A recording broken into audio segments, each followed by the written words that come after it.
आज पूरा विश्व ग्लोबल वार्मिंग के असर को महसूस कर रहा है, जिसका अनुमान जलवायु परिवर्तन और प्राकृतिक नियमों के समीकरण बिगड़ने से लगाया जा सकता है, जिसको लेकर वैज्ञानिकों के साथ पर्यावरणविद भी चिंतन और मंथन में लगे हुए हैं। हिमालयी क्षेत्रों में पाए जाने वाला पुष्प बुराश अपने समय से 2 माह पहले ही खिलने लगा है, जो स्थानीय लोगों के लिए चिंता का विषय है। इसी पर देखिए हमारी खास रिपोर्ट।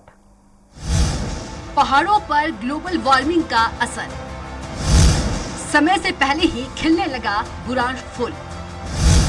मार्च अप्रैल में खिलता है बुरांश का फूल। ग्लोबल वार्मिंग का असर पहाड़ों में भी देखने को मिल रहा है। पहाड़ों का मौसम अब धीरे धीरे बदल रहा है।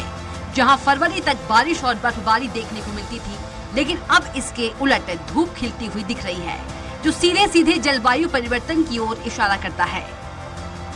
देखिए, जो बुरांश है वो रोडोडेंड्रॉन आर्बोरियम है, इरिकेसी फैमिली का प्लांट है। ये हमारा राजकीय पुष्प है और हमारे राजकीय पुष्प के साथ ये जो है बहुत महत्वपूर्ण है। आयुर्वेदिक फूड्स है उसमें और मेडिसिन प्रॉपर्टी है उसमें।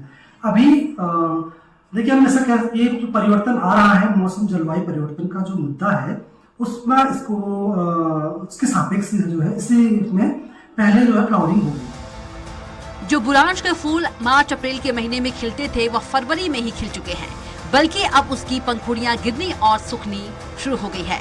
इसकी पंखुड़ियों के रस का उपयोग सेहतमंद बने रहने के लिए किया जाता है। स्क्वैश, जैम और शरबत बनाने में इसका उपयोग होता है। पौधे में पाए जाने वाला एंटीऑक्सीडेंट हृदय के लिए लाभदायी है। इस फूल की पंखुड़ियां जुकाम, सिर दर्द, बुखार और मांसपेशियों के दर्द को आराम देने में भी काम करती है।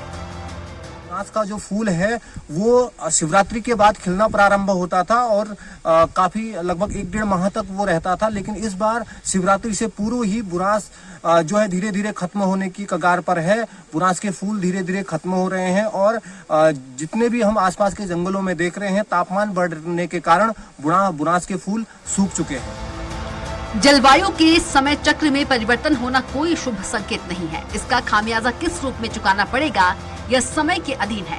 लेकिन समझने वाली बात यह है कि अगर समस्या हम है तो समाधान भी हम ही है। ग्लोबल वार्मिंग की चुनौतियों की दिशा में काम करने की बहुत आवश्यकता है, जिससे प्रकृति और प्राणियों के बीच संतुलन बना रहे। हल्द्वानी से कुलदीप रौतेला की खास रिपोर्ट।